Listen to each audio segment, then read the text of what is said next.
क्या कर रहे हैं सर? मैं ये कह रहा हूँ कि कांग्रेस ने एक छत्र राज करा है, इतने साल तक पॉलिटिक्स करी है। कांग्रेस के कितने प्रधानमंत्री आए, लेकिन कांग्रेस के सारे प्रधानमंत्री रिमोट पे चलने वाले रहे। आप समझ सकते हो, मनमोहन जी कितने डोनाल्ड ट्रम्प रहे थे ना, 10 साल रहे थे।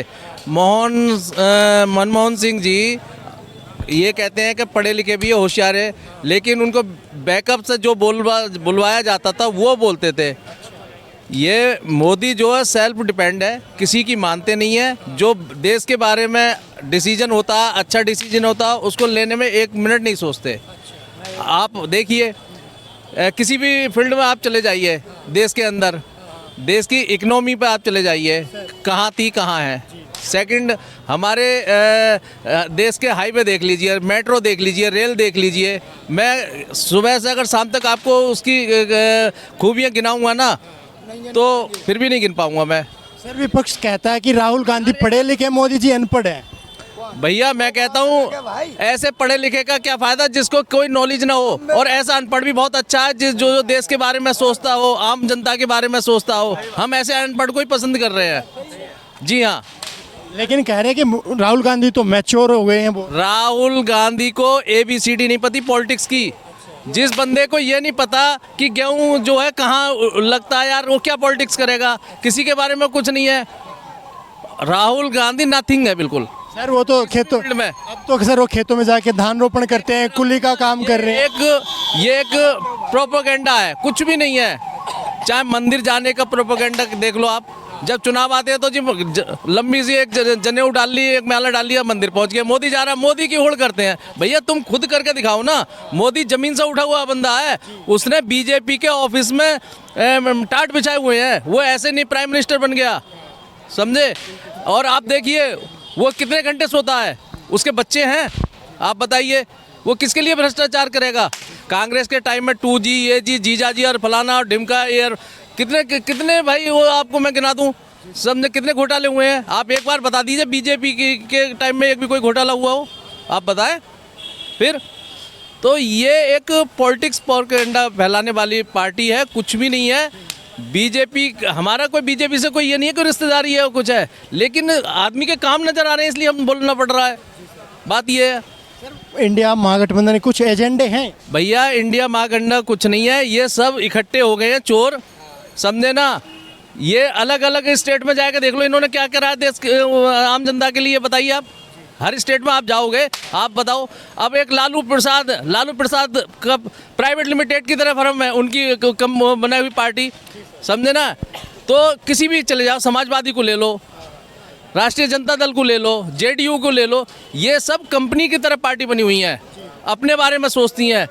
भारतीय जनता पार्टी में कोई भी कहीं से भी आएगा, अच्छा काम करेगा, उसको आगे बढ़ने का मौका मिलता है।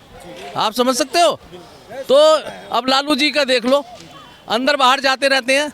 आज उन्हें जमानत मिली। मैं कहता हूँ और बहुत सारे केस हैं, एक केस थोड़ी है, बहुत सारे केस हैं, बहुत सारे घपले करे हुए हैं। बात आप बताइए, उनके बच्चे हैं, क्या हुड़दंग मचाते हैं बिहार में। अब देखो बिहार में कितने फिर मर्डर होने लगे।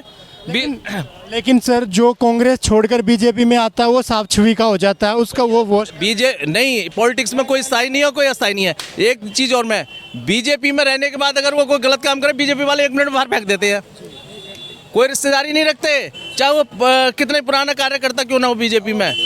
हाँ, मोदी जी का क्या कहते हैं सख्त ये है भैया, जो भी भ्रष्टाचार करेगा पार्टी से आउट होगा, और वो खुद बर्दाश्त नहीं करते।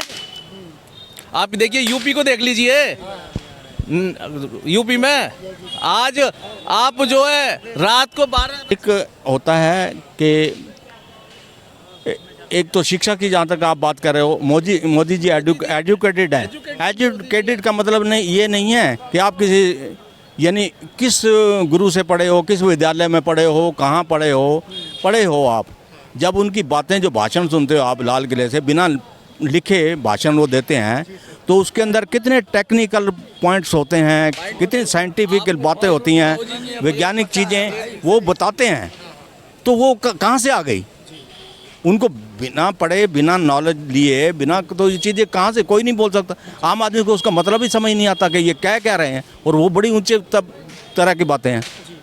तो वो कहाँ से आ गई? सर ये तो उन्होंने तो कहा है कि बीजेपी जो है नफरत की राजनीति हिंदू मुस्लिम बांट दिया है बीजेपी ने आने का, देश में जो अराजकता का माहौल। कहाँ बटा है?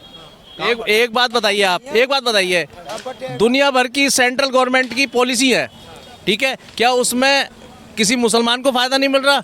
बताइए आप मेरे को, एक भी बताइए भैया। चाहे जनधन योजना हो या और भी सारी योजनाएं हैं, नरेगा की है और दुनिया भर की है, सब में कोई भेदभाव नहीं है। मुसलमान को भी फायदा हो रहा है, हिंदू को भी फायदा हो रहा है, कोई नहीं, ये तो इनका प्रोपेगेंडा है। हाँ जी। मणिपुर नू हिंसा हुई, उस पर बीजेपी ने कुछ कहा? मणिपुर हिंसा के मामले में एनआईए ने, हमारी एजेंसी ने पूरी छानबीन करी है और इसमें खालिस्तानियों को बाय पाकिस्तान वो जांच के घेरे में आ चुके हैं और उसमें जांच चल रही है, सारा खुल गया है। ये जो है खालिस्तानियों का काम था बाया पाकिस्तान, वो सारी जांच एजेंसी लगी हुई है और दूध का दूध पानी का पानी करके मानेंगी। बात ये है। राहुल गांधी के बारे में क्या थिंकिंग रखते हैं? वो देश के लिए जी सर, मेरा अनुरोध है कि आपकी एज निकल गई, आप एंजॉय कर रहे हैं देश में आराम से। कोई गरीब बहुत हैं, उनकी संस्थाएं खोलें, उनको बेचारों को जो चीज़ की जरूरत है उस तरह से करें। प्रधानमंत्री बनने के लिए बहुत क्वालिटी चाहिए। जो राहुल गांधी जी, मैंने खुद देखा है, राहुल गांधी अपने शब्दों में कि अभी क्या 8-10 साल पहले किसी को श्रद्धांजलि देनी थी, नेपाल दूतावास गए थे राहुल गांधी जी, मैंने खुद देखा था और मैं मोबाइल में देख के श्रद्धांजलि। जो बंदा अपने शब्दों में किसी को श्रद्धांजलि नहीं लिख सकता, वो क्या देश का प्राइम मिनिस्टर बनेगा यार? ये छोटी सी बात बोल रहा हूँ मैं, बात ये है। तो ये चीज़ है ना, देश का प्राइम मिनिस्टर बनना ये हर एक के बस की नहीं है, देश चलाना हर एक के बस की नहीं है। मैं कह लूँगा मैं चला लूँगा देश को मैं चला सकता हूँ क्या?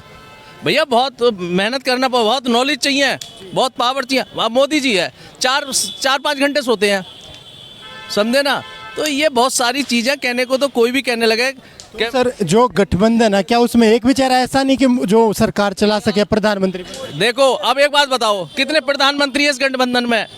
अरविंद केजरीवाल खुद अपने कह रहे हैं कि मैं बनूंगा प्राइम मिनिस्टर, नीतीश कुमार कहते हैं कि मैं प्राइम मिनिस्टर बनूंगा, राहुल गांधी पहले से ही कांग्रेस की तरफ से कैंडिडेट है ही, समझे? आप बताओ किस किस को प्रधानमंत्री बनाओगे इस गठबंधन में? ये गठबंधन आप देखना 2-4 महीने में खुद ही टूट जाएगा और इनमें आपस में फूट पड़ने लगी है। ये चीज़ें सारी क्लियर हो जाएंगी और चुनाव से पहले गठबंधन बिखर जाए। अब आप एक बात बताइए, पंजाब में अरविंद केजरीवाल जी हैं, ठीक है, वहाँ पंजाब में केजरीवाल नहीं चाहता कि कांग्रेस आए, ठीक है जी। यूपी में इनका गठबंधन है अखिलेश से, समाजवादी से, वो नहीं चाहते कि केजरीवाल यूपी में आए। कैसे गठबंधन है यार? आपस में एक दूसरे को गालियाँ देते हैं सारे दिन, ये कैसे गठबंधन है? ये सब जो है आपस में इकट्ठे हो रहे हैं, कुछ नहीं है, 2-4 महीने के बाद ये आपस में ही फूट पड़ने वाली है।